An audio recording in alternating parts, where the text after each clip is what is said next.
Kyle Shanahan at the owners meeting said that Javon Kinlaw is in the best shape of his life.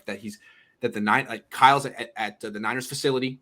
He's sitting in his office. He's looking out at the practice facility, and every day, Javon Kinlaw, grinding, working hard, looking great.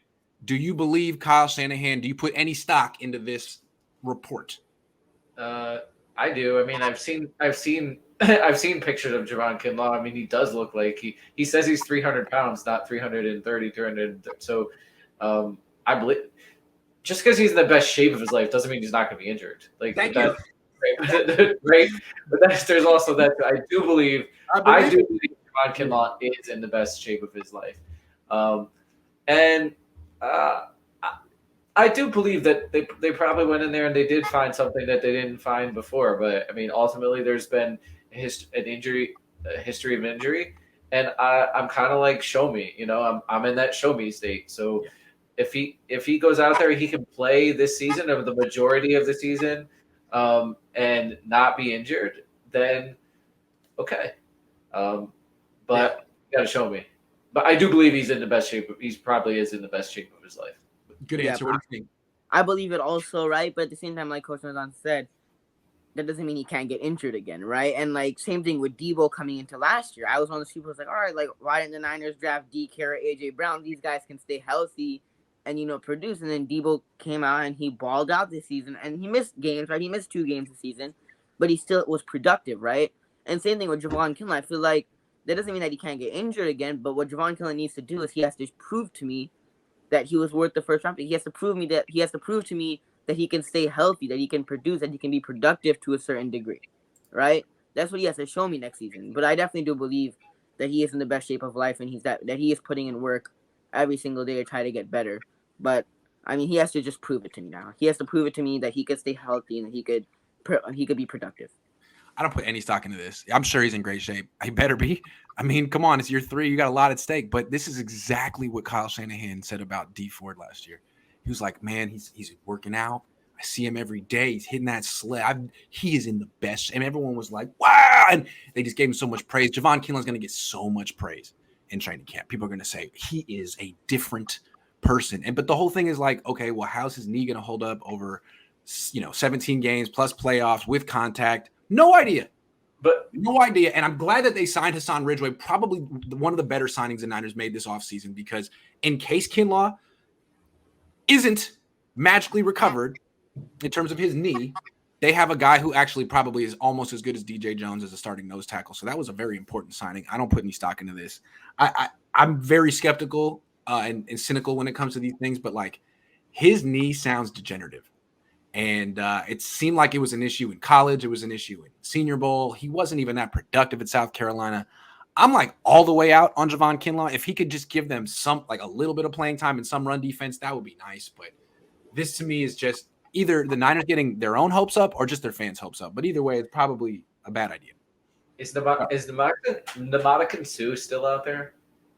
I mean, I think if he's still like, that's a move that they can make if they ever do move off of Jimmy Garoppolo. They could, I would imagine Sue probably is one of those guys that's going to be there into the summer or something. If they do move off him, he's has a previous relationship with Jim free agent. He's out there with Chris Kosrick. So I think they'd be able to sign guys out there. Why wouldn't you want to play for Chris Kosrick? But I'd much rather have Ndamukong Suh than Javon Kinlaw. Like, this is not even a question. Yeah, and the fact that he's still out there means he's not going to be super expensive either. Honestly, it's just a matter of what does Chris Kosrick think about X player. Good point. The interesting thing about Kinlaw, though, Grant, I don't know if did you watch the interview with Brad? No. Okay, so one of the things, so he asked Kinlaw, what are your goals for this season? Like, what do you want to? And his answer, which I thought was great, and what you want to hear was, I want to be healthy for the entire season. That's his goal. He's like, I don't have any other goal. But like, that's what you'd want. You like, don't set the like. No, it's true. Baby steps, baby. Last year was how upset he got when people said he wasn't healthy, right? He wasn't practicing in training camp. People were like, well, I guess Javon Kinlaw's hurt, and he would put out stuff on Instagram like, I'm not injured. Okay. All right. Yeah. Okay. All right. But so if that's your goal, then that's what his goal should be. Like his goal should be to play as many games as he can next year. And I mean, because right now it's not like he's gone out there. He's made some flashy plays, but he hasn't set the world on fire. But like set the bar there, and then what happens happens. Like, and that to me I thought was a perfect answer, and that's where his mind should be, in my opinion. Rich says Kyle and John also said D Ford was good last season as well. Coach speak. Here's what's going to happen. Kinlaw is going to have like a decent season. He'll play 16, 17 games. He'll stay healthy. He will reach his goal. He will stay healthy. He won't do anything. He won't have many sacks or tackles or anything, but he'll stay healthy. And the Niners will say he's trending up, and they're going to pick up his fifth-year option, just like they did with Mike McGlinchey, and they're going to regret it. But I'm just here to be cynical. I'm so sorry. So sorry, especially at the end of the show. Like, what a way to end it. Ken says Jimmy in playoffs played 3 games, an interception every game. That's 3 picks. 2 of the playoff games, he threw no TDs, but fans still say Jimmy's great. Yeah, that's the thing. People are like, well, with Jimmy, you can get to the playoffs with Jimmy. Yeah, and then he can crash and burn harder than anyone else. So what's the point? You know what it is? It's like there's nothing else to really compare Jimmy to, because they've had Brian Hoyer, they've had Nick Mullins. Right. So like all these players better than those 3, like in better. Right. That's all we know. Yeah.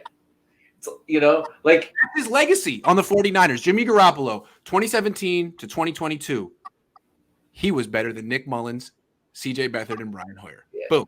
That's what he did. Like, if your parents were like giving you dog food every day, and then all of a sudden like they brought in Taco Bell, like, oh my God, this is the greatest I've ever had in my life. $1 menu for this? Yeah. So, I used to hit up the $1 menu every night after the bars in college. And then right before I graduated, I had a very bad night with Taco Bell, and I just felt like I've never had it since. I think I outgrew it. 22 is when your body no longer can digest Taco Bell. Apparently, that's it. It's over. I have not tried it since. But I used to be all about that $1 menu, man. I used to be able to make magic out of that $1 menu. $5, all I needed. That's a big meal. Anyway, that's neither here nor there. Amin, make sure you follow Amin on Twitter. Subscribe to him on YouTube. The link is in the description. Coach, always a pleasure. We got one more from Ken. No, we don't. Hold on, it's from someone else. Just a second. Stank says, I mentioned this in the past. Jimmy's not going anywhere. He will be the backup. Kyle will create a Jimmy package, LOL. It's just handoffs. Uh-oh. Jimmy. Great. Yeah, I feel like Amin's growing up before our eyes. Like, I think in the next cast, you're going to have like a beard, Amin. Like, get that mustache going on now. Like, when Amin first started on the show, it was 2 years ago. You were 13. Are you 15 yet? Not quite. Turning 15 in like a couple months. Dang. That's crazy. Then you got Camp Report, who's like going to college in a minute. No, he's not yet. But the Children's Roundtable has become a teen college seminar quite soon. Anyway, this is you start high school next year, right? Yep. Oh, dang. Watch out. Thanks for watching, everyone. I'll be back at 2:00 with Jackhammer.